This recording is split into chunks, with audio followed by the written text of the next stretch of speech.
Assalamualaikum warahmatullahi wabarakatuh. Jadi yang pertama, Bapak-bapak dan saudara-saudaraku yang saya hormati, kalau kita bicara pemimpin, itu kira-kira sebaiknya memang mereka yang sudah berusia 40 tahun. Ya. Kalau terlalu muda, itu mungkin juga gerusa-gerusu. Tapi kalau terlalu tua, itu sudah buyuten. Ya. Jadi Nabi Muhammad SAW itu diberi wahyu kenabian tatkala beliau berusia 40 tahun. Jadi 40 tahun itu full blown man.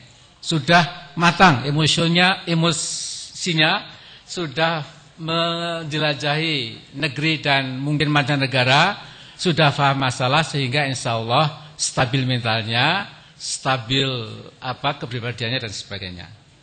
Nah karena itu kalau Rizal Ramli ingin jadi pemimpin, kita tanya sudah 40 belum? Sudah. Ya kalau sudah boleh. Nah. Kemudian yang kedua, saya senang sekali sekarang orang-orang muda bangkit. Cuma mungkin kritik saya jangan cengeng dan merengek-rengek. Ya. Tolong yang tua-tua minggir supaya kami bisa punya kesempatan. Menurut saya itu gaya remaja, belum pemuda. Ya. Tolong ya untuk sampai ke tampuk kepemimpinan nasional itu juga dengan perjuangan, dengan pengorbanan, dengan kompetisi yang fair. Mudah-mudahan yang muda-muda sekarang ini pada tahun 2009 sudah betul-betul matang dan bisa menggusur ya yang digusur ya.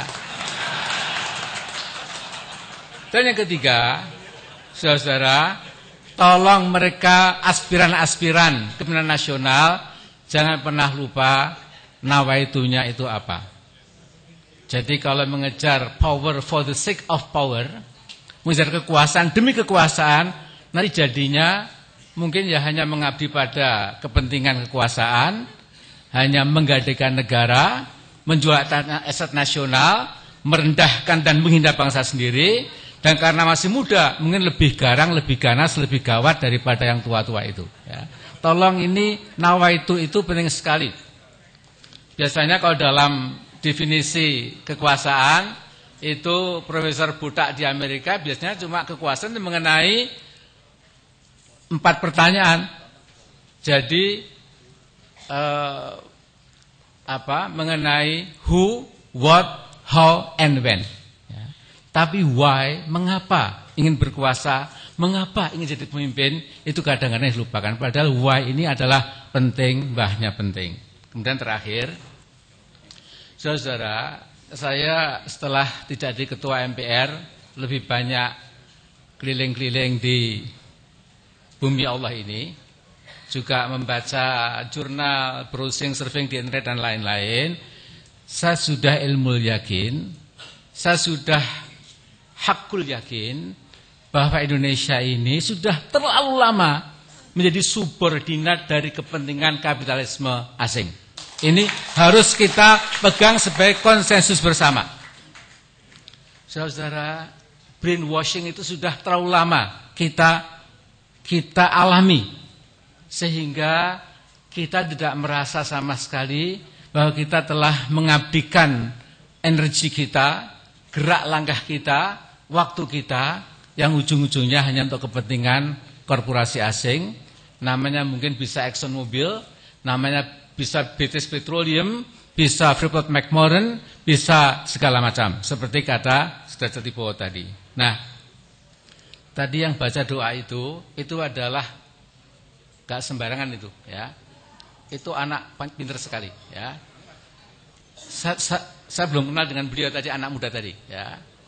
Tapi tadi ketika tokoh muda tadi menyebut janganlah kita gadaikan negeri ini, itu audiens itu paling responsif, paling gegap gempita menyambut kata-kata sang pembaca doa tadi.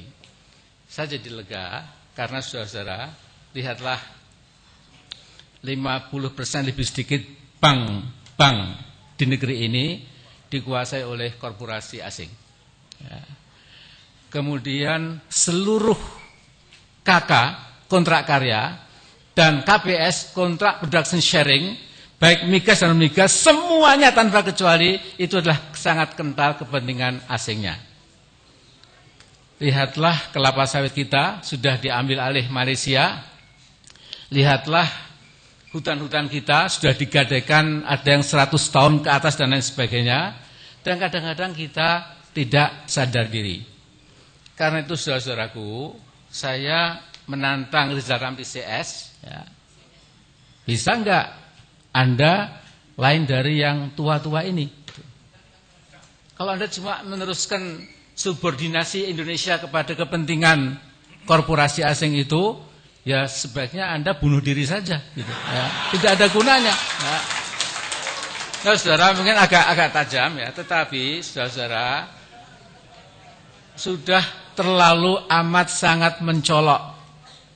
Amerika sekarang ini yang menguasai Amerika itu adalah military, industrial, congressional, and media complex. Jadi kompleks Amerika itu adalah kerjasama militer, korporasi atau industrialis, ditambah kongres atau DPR yang konyol. Di sana DPR juga alhamdulillah konyol sama dengan DPR di sini. Ya. Kemudian media itu adalah mengangkangi negeri-negeri yang bisa dikangkangi. Indonesia termasuk amat sangat mudah dikangkangi. Pada saatnya saya terpaksa menyebut bahwa pada awal abad 21 ini memang ada amangkurat zaman sekarang ini yang menggadaikan bangsa dan negara ini kepada kepentingan asing. Saya sudah temukan orang itu. Tapi mari kita cari bersama-sama. Ya. Namanya tunggu dulu. Ya, betul tunggu dulu. Ya. Saudara, karena itu saya agak sedikit kecewa dengan sementara media massa yang tidak akurat mengatakan pemerintah ini sudah menginjak tahun ketiga. Siapa bilang sudah tahun keempat? Ya. Dan 3 tahun sudah berlalu, tidak ada afa-afanya. Ya. Masih ya kurang lebih sama. Nah kata Nabi, orang yang masa sekarangnya masih sama dengan masa lalunya, itu adalah orang yang rugi. Kalau lebih buruk itu orang yang bangkrut. Kalau lebih bagus itu baru orang yang beruntung. Karena itu Mas Rizal dan yang muda-muda, kami yang jauh lebih senior ini, boleh dikritik kayak apapun, tapi kami pesan, bisa enggak Anda memotong habis proses subordinasi bangsa kita ini di bawah telapak kaki kepentingan asing? Kalau jawabannya ya, saya akan ikut kampanye, saya akan ikut kerja keras, tapi kalau tidak pahami kita cuma mau nurusin saja, maka sebaiknya ya, bunuh diri lebih awal lebih bagus supaya tidak mengecewakan bangsa Indonesia. Ya. Saya bisa panjang lebar lagi, tapi saya kira hanya itu yang saya sampaikan. Pokoknya pesan-pesan Pak Tri, Pak Wiranto, Pak Syafi'i, mungkin kalau Pak Nathan ada waktu, tadi sudah ya, dari berbagai dan kemudian tadi ada adik kita yang baca tadi, dan seniman musisi yang cerdas yang selalu mengingatkan bangsa ini supaya tidak kehilangan kompas, Mas Franky, itu kalau digabungkan dibuat prosidingnya sudah sangat bagus. Kemudian mudah-mudahan inilah awal daripada pembaharuan negeri yang sudah terpuruk ini. Assalamualaikum warahmatullahi wabarakatuh.